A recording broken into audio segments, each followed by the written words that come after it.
Good evening, everyone. Tonight, as you know, we're in this beautiful auditorium.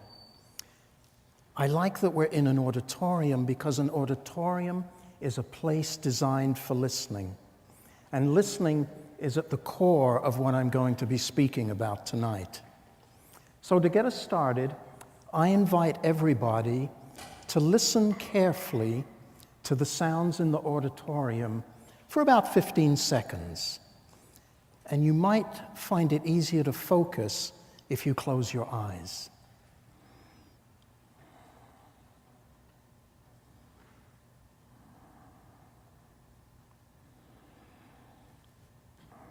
Okay, thank you. Now, I'd like you to contrast what you just experienced with what you heard when you first came in the auditorium this evening. Then you probably heard just a lot of random sounds, unless you were engaged in a conversation with somebody. You see, there's this important difference between hearing and listening. Hearing is one of our natural senses, but listening requires focus and attention. And because listening is intentional, we can either use it when there's something we really want to listen to, like a good story or an important conversation. And we can choose not to use it when there's something we don't want to hear, like my partner, Glory, telling me to get off my computer and come and do the dishes. But listening is more serious when we're in a conflict with somebody, and even more serious if we're engaged with an enemy. Now, as we grow up, we develop patterns of communication, of listening and not listening, speaking and not speaking, that we mostly learn from our families. These patterns are very difficult to change, and we don't see the problem until we end up in a conflict or a dysfunctional relationship, and we don't know how we got there. So what's the remedy? Well, back in the 1980s, I was a business manager at a retreat center called the Ojai Foundation. I was a rather uptight, sort of stressed out English kid. And not only was I uptight and stressed out, but I had very severe bronchial asthma. Now, one of the things they used to do there, and still do, is sit in a circle, pass an object called a talking piece, and tell personal stories. Now, to be honest, I thought this was the biggest waste of time ever. What was the benefit in sitting around and telling stories? I thought we should all be working more. I mean, I was the business manager. But the thing was, counsel was what was done there, and so I was obliged to participate, even though I was very resistant. It took me a while to discover that my resistance was really due to feelings of shame and grief about the state of my health. And these feelings had been stuffed away since childhood.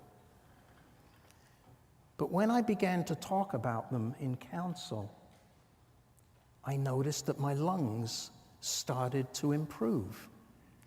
Now, this was amazing to me. I would never have guessed that there was a connection between my physical health and expressing feelings. You know, I had a degree in electronics, not psychology. There's this wonderful quote in the apocryphal Gospel of Thomas, where Jesus says, "If you bring forth what is within you will save you. If you do not bring forth what is within you will destroy you." Strong words, but they were very true for me. Counsel gave me a place to talk about the things that were inside of me that needed to be spoken. It wasn't therapy, but it was very therapeutic. What is counsel? Well, very simply, counsel is the practice of listening and speaking from the heart. It derives from the ancient tradition of storytelling, when early humans would sit around the campfire and listen to stories. Stories about the origin of the tribe, where the good hunting was, what those lights in the sky were. In fact, research shows that our brains are biochemically wired for stories. We call it a practice because it's something we need to do regularly. We recommend you do it once a week. You can look on it as like a listening workout. And I use the term speaking and listening from the heart. The implication here is that we move from head thinking to heart thinking. Now, this sounds strange, doesn't it? We don't usually associate thinking with the heart. Back in the 1920s, the famous psychologist Carl Jung visited the Hopi out in Arizona, and an elder said to him, "You know, we think the white person is really crazy. The white man is really crazy." And Jung said to him, "Well, why is that?" And the elder said to him, "Well, the white man thinks with his head." And Jung said, "Yeah? But how do you think then?" And the Hopi elder said, "We think with our hearts." You know, this could account for how crazy our world seems at times. Listening also has survival value. If you think back, when we were sitting around the fire, the more closely we could listen to the experience of others, how to hunt dangerous animals, which plants were safe to eat, the odds of our survival were greatly increased. And the same is true even today. How many of you remember your parents' advice about how to cross the road? We could all be sitting here tonight because of that advice. When we sit in council, we're invoking this ancient tradition that I just described of listening and speaking from the heart. We sit in a circle, and we're all equal in the council circle. We're just sharing our human experience. There's no hierarchy, okay? There's often a center, and in the center is a candle, not all the time, but quite often. And the candle reminds us of the fire. And there's something from nature which reminds us of our connection to the natural world. And very importantly, there's an object called a talking piece. The talking piece signifies who is the speaker. And it's the job of everybody else to listen attentively, even devoutly, as the Quakers would say.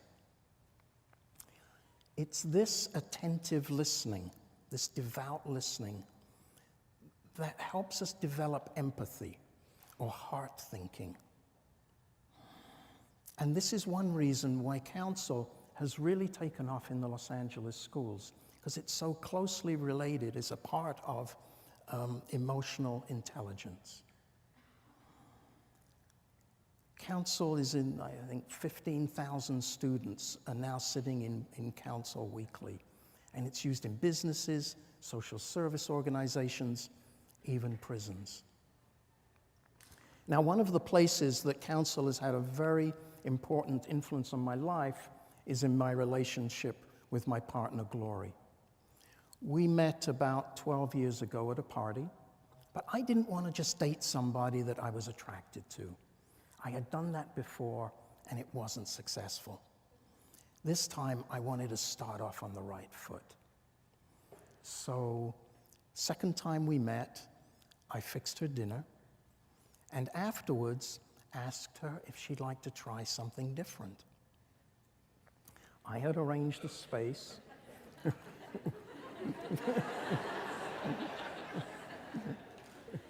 I had arranged a space with 2 cushions on the floor, a candle, a small vase of flowers, and my favorite talking piece. And then I explained about counsel, and then we sat and told each other about ourselves, what we were looking for in a relationship, what was important to us.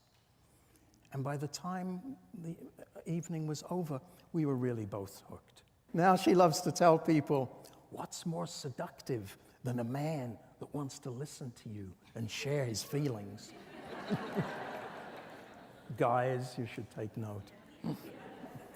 Now, the only relationship advice I got growing up was from my dad, who liked to say, women, can't live with them, can't live without them. Not terribly helpful. When Gloria and I started living together, we got into all the kinds of conflicts that all couples get into. After all, we came from different traditions, different families, we had different ways of doing things. But fortunately, we had 2 very good mentors. Another couple who view relationship as a path of spiritual growth. They taught us to stay in the fire of conflict. Instead of stuffing the feelings away, instead of acting them out, as I had done when I was younger, they taught us how to stay with them. And by learning how to stay with the feelings, it allows them to come to the surface and be explored. Now I could ask questions. Why am I feeling this way? Where did I learn this behavior? By doing this, the feelings themselves became less scary. And the vulnerability I felt by opening myself in this way became less threatening. In fact, the vulnerability became a doorway to a deeper relationship, a more loving, deeper relationship with Glory.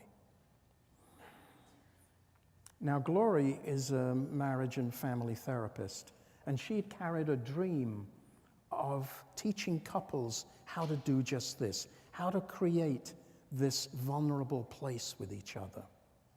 And so we developed a process called Counsel for Couples, which is essentially what we did on that second date. Set aside undisturbed time to listen deeply to each other.